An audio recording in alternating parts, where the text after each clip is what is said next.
Olá pessoal, tudo bem? Na aula de hoje nós faremos a correção das atividades de tarefa do dia 13/4. Vamos lá?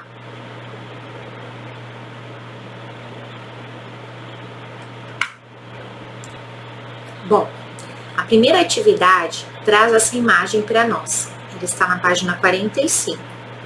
Se você não está localizando, pare agora o vídeo, procure com calma e ache no seu caderninho as atividades conforme eu havia pedido. Se você ainda não fez, essa também é uma oportunidade de fazer. Então, pause o vídeo, comece a fazer, ok? Então, vamos lá. Atividade número 1. Observe atentamente a imagem abaixo e responda as questões. Nessa atividade, a gente pode observar que nós temos um ciclo, né? Onde a gente observa uma árvore, nós observamos depois uma lagarta, que está como número 2, né? Que a lagarta se alimenta de folhas da árvore. A lagarta vai servir de alimento para o pássaro, o gavião vai se alimentar do pássaro. E os restos orgânicos vão ser decompostos por fungos e bactérias que vão estar no solo e vai ser novamente incorporado na árvore. A árvore recebe os nutrientes. Não podemos esquecer que nós temos aqui a luz solar. Então, na letra A, o exercício nos pede: a que nível ecológico pertence o conjunto das diferentes espécies que vivem nesse local? Quem são as espécies que estão no local? A planta, a lagarta, o pássaro, o gavião e os fungos e bactérias, né? Então, elas pertencem a uma comunidade, porque aí eu tenho o conjunto de várias populações. A comunidade seria o conjunto de indivíduos de diferentes espécies, ok? Letra B. Que posição ocupa o gavião nessa cadeia alimentar? Primeiro eu preciso lembrar do que ele vai se alimentar. O gavião ele está consumindo o pássaro, que consumiu a lagarta, que consumiu a planta. Então, se a planta é produtor, a lagarta vai ser consumidor primário, o pássaro consumidor secundário, né? E o gavião consumidor terciário, certo? C. Por que a atividade 5 está relacionada de 6? 5 são fungos e bactérias. 6 seria a incorporação dos nutrientes para a planta, né? Por que eles estão relacionados? Bactérias e fungos são decompositores. Então, letra C. Porque os nutrientes de que as plantas precisam são obtidos da decomposição que os fungos e bactérias fazem, ok? Letra D. Por que a luz do sol está sendo dirigida para a árvore? Qual é o processo que a planta faz que necessita de luz solar? Nós já aprendemos que a planta faz fotossíntese. Então, a luz do sol está sendo dirigida para a árvore porque ela é um organismo produtor. Através do processo de fotossíntese, ela produz os alimentos que vão manter toda a nossa comunidade, ok? Letra E. As lagartas só se alimentam das folhas dessa árvore. Caracterize nessa frase os conceitos de habitat e nicho ecológico. Aí eu preciso retomar. O que é o habitat? Habitat é o local onde o ser vivo está, onde é a casa dele, certo? Nicho ecológico seria como se fosse a profissão desse ser vivo. Então, qual é o papel dele nesse ambiente? Então, nesse ambiente, o habitat da lagarta é a árvore, é o local onde ela vive. O nicho ecológico delas é comer as folhas de árvore, ok? Página 46, exercício 2. Continuando. Analise a teia alimentar abaixo. Sobre ela, responda. Observe que nós temos os produtores, os roedores que comem os produtores, os insetos que comem os produtores, a serpente, o lagarto, o escorpião e a aranha que estão consumindo aqui os consumidores primários, e o gavião e a raposa que estão consumindo os consumidores secundários. Letra A. Qual é o único animal onívoro? Preciso lembrar o que é onívoro. Onívoro é o ser que vai se alimentar tanto de plantas quanto também de animais, né? Ele vai ser carnívoro e também herbívoro ao mesmo tempo. Quem seria o único animal que vai se alimentar? O lagarto. Eu consigo observar que o lagarto ele está se alimentando de quê? O lagarto está aqui nessa teia alimentar, se alimentando do inseto e ao mesmo tempo ele aparece se alimentando de um produtor. Então ele está ocupando aqui, ó, a posição de onívoro, né? Tanto para um quanto para outro. Letra B. Que características os produtores desse local apresentam para sobreviver ao ambiente seco? Aqui a gente está falando de cactos. Cactos apresentam reserva de água no caule, né? E as folhas dos cactos são modificadas em espinhos. Isso porque se o tamanho dessa folha diminui, para evitar que o cacto perca muita água para o ambiente, ok? E letra C, quem são os consumidores terciários? Nós acabamos de falar, né? Consumidores terciários, nós temos lá raposa e gavião, que são os que estão ali no topo, estão consumindo os secundários, ok? Ainda na página 46, nós temos lá a número 3. Observe a tirinha. Você sabe por que o sanduíche foi preso? Não sei, porque estava estragado? Não, porque matou a fome. Ah, então, me diga, espertinho, onde foi preso? Na cadeia alimentar. Letra A. O que é cadeia alimentar e o que isso tem a ver com a nossa comida? Lembre-se lá, cadeia alimentar, nome cadeia lembra uma prisão, né?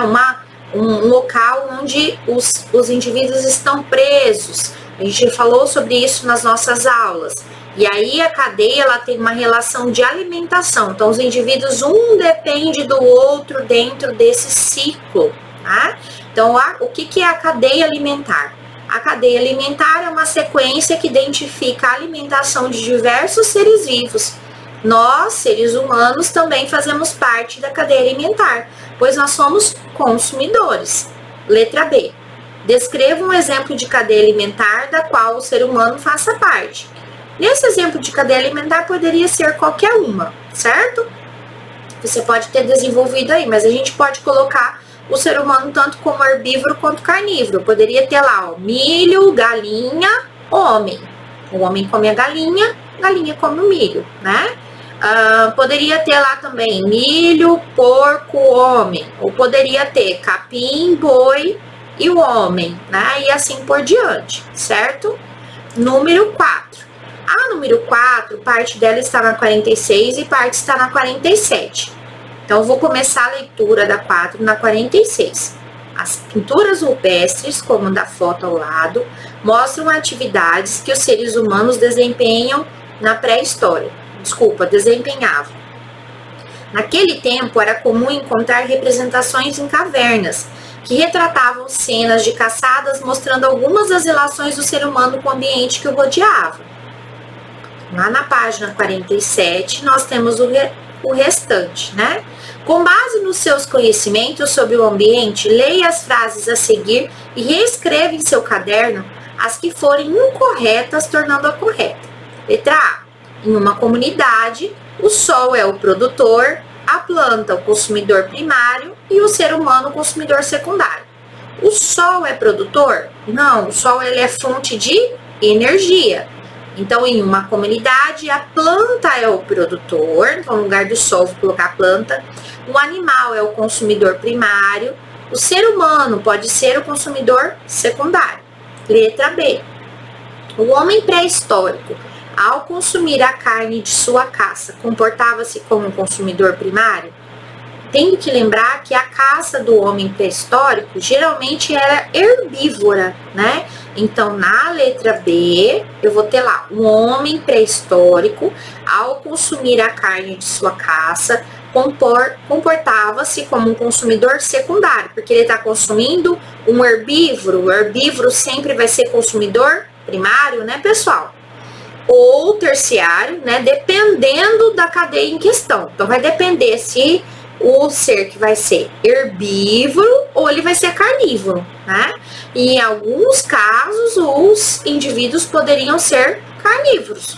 Então, eu não posso generalizar como estava escrito no exercício. Letra C. Ao alimentar-se de plantas, o homem pré-histórico estaria consumindo indivíduos produtores? O que a planta é? A planta é um indivíduo produtor. Então, na letra C, está correta. Número 5. O plâncton corresponde ao conjunto de seres microscópicos muito importantes em ecossistemas aquáticos. Há um tipo de plâncton chamado de fitoplâncton, que atua como produtor, e há o zooplâncton, que atua como consumidor. Sobre esse tema, analise a charge a seguir. A cadeia alimentar está em risco.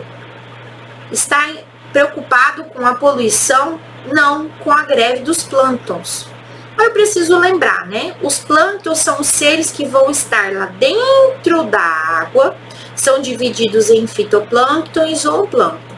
O fitoplâncton realiza a fotossíntese. Os zooplâncton são os animais microscópicos que consomem o fitoplâncton. Então, a pergunta era a seguinte: o temor dos peixes com a greve do plâncton é justificado por quê? Então, por que ele é justificado? Por quê?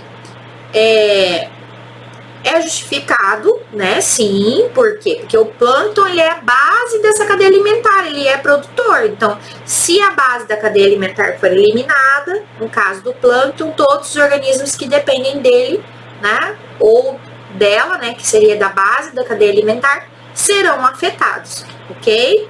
Número 6. A caatinga cobre parte do Nordeste e parte de Minas Gerais, apresentando planícies e chapadas baixas.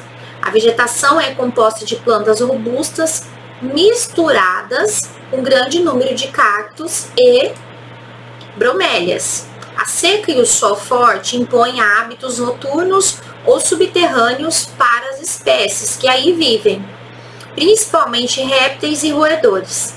Roedores, aí a gente tem lá a capivara e esses animais que são roedores. Então aí a gente tem o preá, que na caatinga é comum, aqui para nós é a capivara, né? Lá é comum preá. Entre as mais belas aves estão o arara azul e o acuã, é um gavião predador de serpentes. Sobre os aspectos ecológicos citados, leia as informações e corrija em seu caderno as que não condizem com o texto. Então, a gente vai observar que está errada. E aquela que está errada, eu vou refazer observando qual seria a forma de deixá-la correta, ok? Letra A. O nicho ecológico do gavião é ser caçado por serpentes. Tá certo? É essa? Então, na letra A, nós temos lá. O nicho ecológico do gavião é ser caçador de serpentes. O gavião, ele vai estar ali para caçar, ele se alimenta das serpentes. Letra B. Os cactos e as bromélias formam a população. Nós vimos que animais ou indivíduos de espécies diferentes formam comunidades. Então, eu já coloquei para vocês aqui, né? Populações são formadas pelo conjunto de indivíduos de uma mesma espécie. Os cactos formam uma população e as bromélias outra. Então, cactos e bromélias compõem uma comunidade, ok? Letra C. O habitat dos cactos e bromélias é a caatinga. E o local onde eles vivem é a caatinga, tá certa, né? Letra D. O nicho ecológico da arara azul e das plantas é o mesmo nesse habitat.